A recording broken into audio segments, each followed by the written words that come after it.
Hello second year, मैं doctor Anju बाला, subject economics में पिछली 2 क्लासों से एक नया टॉपिक पढ़ा रहे हैं, एकाधिकार में कीमत व उत्पत्ति का निर्धारण। अब इसमें क्लास में हम ये बताएंगे कि एकाधिकार में जो पिछला हमने छोड़ा था, एकाधिकार में पूर्ति वक्र की अनुपस्थिति, जो कि चित्र में बताया गया है। चित्र में पहले चित्र में बताया गया है कि D1 और D2 दो मांग वक्र हैं, उसके अनुरूप MR1 MR2 सीमांत आय वक्र हैं। MC मांग वक्र है, जब मांग वक्र D1 पे होता है तो MR1 इजिकल टू MC होने की उत्पत्ति OQ और कीमत OP1 होती है, जबकि मांग वक्र D2 पर MR2 इजिकल टू MC होने पर उत्पत्ति पुनः OQ ही रहती है, लेकिन कीमत OP2 हो जाती है। इस प्रकार भिन्न भिन्न कीमतों पर एक ही उत्पत्ति की मात्रा संभव हो सकती है, अतः एकाधिकारी की पूर्ति वक्र को परिभाषित नहीं किया जा सकता। दूसरे चित्र में एक कीमत पर उत्पत्ति की दो भिन्न भिन्न मात्राएं दर्शाई गई हैं। मांग के D3 होने पर M3 इजिकल टू MC पर उत्पत्ति OQ1 तथा कीमत OP3 होने पर मांग के D4 होने पर MR4 इजिकल टू MC की उत्पत्ति OQ2 तथा कीमत पुनः वही OP3 होती है। इस प्रकार एक ही कीमत पर उत्पत्ति की मात्राएं भिन्न भिन्न हो सकती हैं। इससे भी स्पष्ट होता है कि एकाधिकार में पूर्ति वक्र को परिभाषित नहीं किया जा सकता।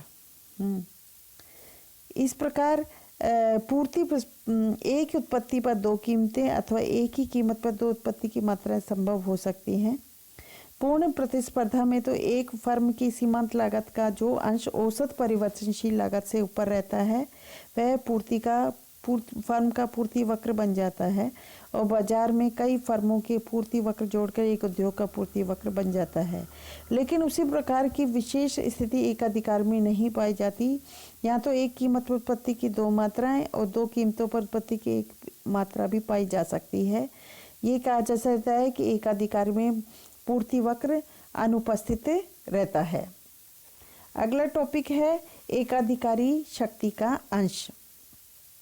काल्वो और वॉक के अनुसार एकाधिकारी शक्ति 3 तरह से मापा जा सकता है। पहला, सीमांत लागत व कीमत का अंतर, जो फर्म की एकाधिकारी शक्ति का माप है।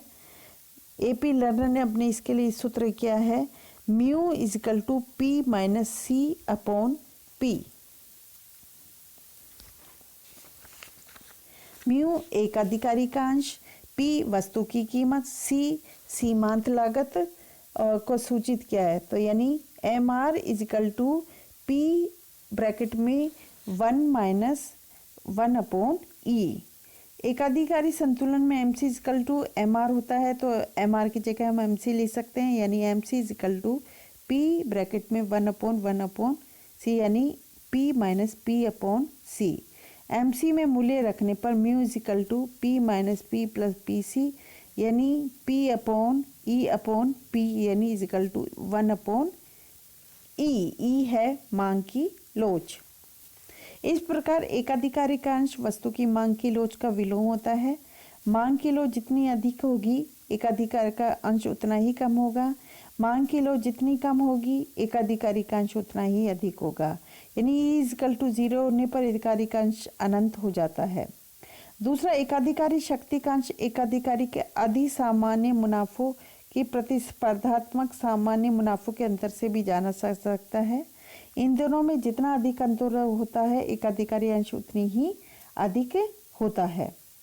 तीसरा, एकाधिकारी अंश बाजार में फर्म के कुल अंश को देखकर भी जाना जा सकता है। सामान्यतः बाजार में 35 से 40% नियंत्रण होने पर एक फर्म का एकाधिकारी स्थिति प्राप्त हो जाती है। इससे अधिक अंश होने पर एकाधिकारी शक्ति बढ़ जाती है। अगला टॉपिक है एकाधिकार के अंतर्गत कीमत विभेद।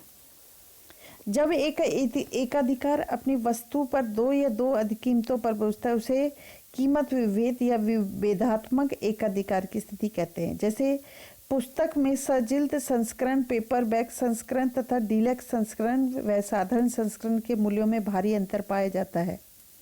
प्राय बिजली के घरेलू कार्य के लिए ऊंचे मूल्यों पर, औद्योगिक कार्य के लिए नीचे मूल्यों पर दी जाती है। इस प्रकार परिवार में 2 प्रकार के मीटर लगाकर पावर वाले मीटर पर कम दर से बिजली सप्लाई की जाती है। ट्रेन में फर्स्ट क्लास सेकंड क्लास का टिकटों में भी अंतर होता है। लिप्से व क्रिस्टल ने कीमत विभेद के कई उदाहरण दिए हैं, जैसे कच्चा दूध तरल दूध के रूप में काम लेने के लिए भाप दिया जाता है, लेकिन आइसक्रीम व पनीर बनाने के लिए कम भाप पर दिया जाता है। डॉक्टर प्राइवेट प्रैक्टिस में प्राय अपनी सेवाएं रोगियों की आमदनी के आधार पर देते हैं। सिनेमा घर में बच्चों के लिए टिकटें की दरें अन्य से कम होती हैं। रेलवे विभिन्न प्रकार के पदार्थ को प्रति टन प्रति किलोमीटर भिन्न भिन्न माल भाड़ा लेती है। विद्युत कंपनियां घरों में बिजली की एक दर फर्मों की दूसरी दर पर देती है। प्राय एयरलाइंस प्राय शनिवार रात तक रहने वाले कम चार्ज करती है, बनिस्पत उसके 2 सप्ताह में अंदर ही आते हैं और चले जाते हैं। इस प्रकार व्यवहार में अनेक प्रकार के कीमत विभेद पाए जाते हैं। अतः एकाधिकार की स्थिति में कीमत विभेद एक आम बात हो गई है। विभेद किस सीमा तक किया जा सकता है, ये परिस्थिति पर निर्भर करता है। पीगो ने प्रथम श्रेणी का विभेद कहा है, जिसमें जो वस्तु की प्रत्येक इकाई की कीमत भिन्न होती है और पुनः कीमत विभेद की स्थिति कह सकते हैं। आगे चलकर प्रथम अंश, द्वितीय अंश, तृतीय अंश का कीमत विभेद की हम चर्चा करेंगे। कीमत विभेद की मूलभूत शर्त। कीमत विभेद की मूलभूत शर्त यह है कि एक उपभोक्ता दूसरे उपभोक्ता को अपना माल न बेच सके। मोहन को एक वस्तु 10 रुपए में, सोहन को वह वस्तु 5 रुपए में दी जाती है। यदि सोहन वह वस्तु मोहन को बेच सकता है तो कीमत विभेद विफल हो जाएगा। इस प्रकार कीमत विभेद तभी सफल होता है जब एकाधिकारी बाजार में विभिन्न भागों में विभिन्न क्रेताओं के बीच में आपसी लेन देन न हो सके। इस दशा में माल किसी भी तरह एक क्रेता से दूसरे विक्रेता तक नहीं पहुंच सकता। इस शर्त के पूरा होने पर कीमत विभेद नहीं चल सकता। स्टोनियर व हेक के अनुसार कीमत विभेद की 3 परिस्थितियां पाई जाती हैं। पहली है उपभोक्ता की विशेषताओं के कारण। कीमत विभेद की स्थिति में 3 कारण हो सकते हैं, जैसे उपभोक्ताओं को बाजार के विभिन्न भागों में प्रचलित कीमत का ज्ञान न हो, उपभोक्ताओं के मन में ये बात अविवेकपूर्ण ढंग से बैठ गई है कि वह ज़्यादा अच्छी वस्तुओं के लिए ऊंची कीमत दे रहा है। उदाहरण के लिए संभवतः वह सोचना अविवेकपूर्ण होगा कि किसी सिनेमा घर में 25 रुपए वाली सीटों की पंक्ति बिठाकर फिल्म ज़्यादा अच्छी लगेगी बनिस्बत 10 रुपए की टिकटों में पीछे पंक्ति पर। दूसरा है वस्तु की प्रकृति के कारण। उपभोक्ता को मिलने वाले प्रत्यक्ष सेवाओं को प्राय इस प्रकार कीमत विभेद पाया जाता है। नाटक व थिएटर एक सर्कस में आगे की सीटों पे भाव पीछे की सीटों से अधिक होते हैं, क्योंकि दोनों जगह देखने का आनंद एक सा नहीं होता। सही अर्थ में उपभोक्ता को प्रदान की जाने वाली सेवाओं में अंतर होता है, जिसके कारण कीमत विभेद का विभेद पाया जाना स्वाभाविक है। एक डॉक्टर धनी व्यक्ति से ऊंची फीस, निर्धन व्यक्ति से नीची फीस ले सकता है, जिससे कीमत विभेद उत्पन्न हो जाता है। तीसरा है दूरी व सीमा में रुकावटों के कारण। 2 स्थानों में आपसी दूरी के कारण कीमत विभेद पाया जाता है। जैसे यदि एक वस्तु को एक स्थान से दूसरे स्थान पर ले जाने पर 1 रुपये परिवहन व्यय हो, तो दोनों स्थानों के बीच वस्तु की कीमत में 1 रुपये का अंतर पाया जा सकता है। एक देश में एक वस्तु की कीमत सुरक्षित बाजार मिला हुआ है और तो घरेलू बाजार में ऊंची कीमत व विदेशी बाजार में प्रतिस्पर्धा पाए जाने का नीची कीमत रखी जाती है। कीमत विभेद कब लाभप्रद होता है? कीमत विभेद उसी स्थिति में लाभप्रद होता है जब 2 बाजारों में वस्तु की मांग की लोच भिन्न हो। यदि ऐसा नहीं होता तो कीमत विभेद में एकाधिकारी को लाभ नहीं होगा, जैसा कि आगे बताया गया है। कीमत विभेद की दशा में 2 बाजारों की कीमत निर्धारण व माल का वितरण। 2 बाजारों में कीमत विभेद की दशा में मूल्य निर्धारण के लिए आवश्यक होता है कि प्रत्येक बाजार में संतुलित स्थिति में सीमांत आय एक दूसरे के बराबर हो। एकाधिकारी दोनों बाजार में कुल कितना माल बेचेगा, इसका निर्धारण वस्तु की फर्म की सीमांत लागत के संयुक्त सीमांत आय के बराबर होने पर निर्धारित होगा। हम यहाँ पर दोनों बाजारों के एकाधिकारी की स्थिति को मान लेते हैं। ऐसी स्थिति में एकाधिकारी फर्म के लिए उत्पत्ति कीमत निर्धारण चित्र में बताया गया है।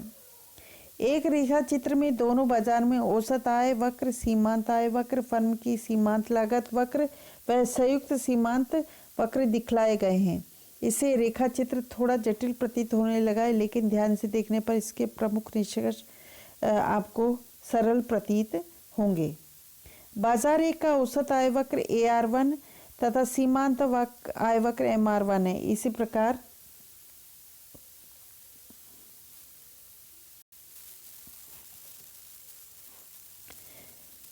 इसी प्रकार बाजार 2 में औसत आय वक्र AR2 तथा सीमांत आय वक्र MR2 है। दोनों बाजारों में सीमांत आय वक्रों को मिलाकर संयुक्त सीमांत वक्र बनाया गया है। फर्म का MC वक्र CMR वक्र के S बिंदु पर काटता है, जिससे फर्म OR उत्पत्ति की मात्रा तय करती है। S बिंदु पर एक सीमा OX अक्ष के समानांतर डाली जाती है, तो MR2 में S2 और MR1 में S1 के काटती है और OY अक्ष को T बिंदु पर काटती है। ऐसी स्थिति में बाजार 1 में कीमत R1P1 माल की बेची जाने वाली मात्रा OR1 होती है। बाजार 2 में कीमत R2P2 और माल को बेची जाने वाली मात्रा OR2 होती है। इस प्रकार बाजार 1 में कीमत अपेक्षाकृत अधिक ऊंची होती है, जिसे बाजार में मांग की लोच कम होती है। उसमें एक अधिकारी की कीमत ऊंची रखनी होती है और अधिक लोचदार मांग वाले बाजार में कीमत नीची रखी जाती है। तल की OR1 प्लस OR2 मात्रा OR के बराबर होती है, जो MC वक्र के संयुक्त सीमांत आय वक्र के S बिंदु को काटने से प्राप्त होती है। इस प्रकार वक्रों को अलग अलग बाजारों में के अनुसार दिखाने पर दी हुई चित्र जिसको समझाने में सुगमता प्राप्त होगी।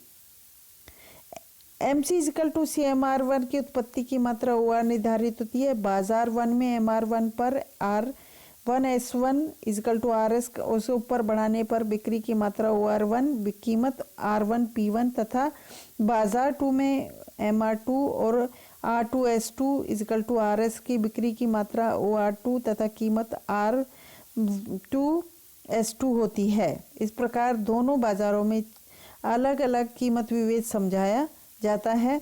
MC = CMR, MR1 = MR2 = MC, AR = MR E/E-1,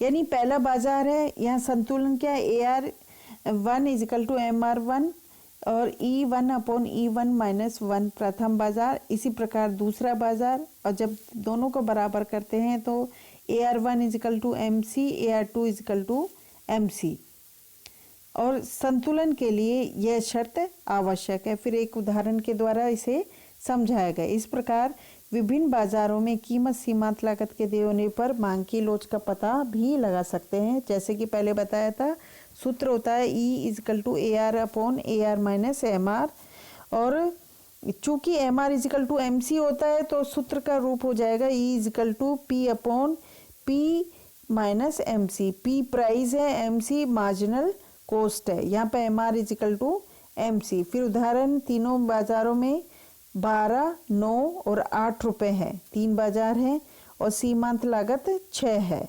तो E1, E2 तीनों बाजारों की लोच क्या होगी? 2, 3। सूत्र में हमने पुट कर दिया। सूत्र क्या है? AR या P/P-MC। P कीमत है, MC मार्जिनल कॉस्ट है कि, तो इसलिए यहाँ पर एक जगह हमने 12 ली है कीमत, एक जगह 9 ली है दूसरे बाजार में, तीसरे में 8 ली है।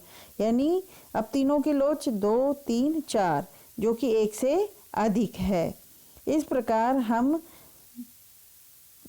तीनों बाजारों का होते हैं। आगे की चर्चा अगले हम लेक्चर में करेंगे। Thank you.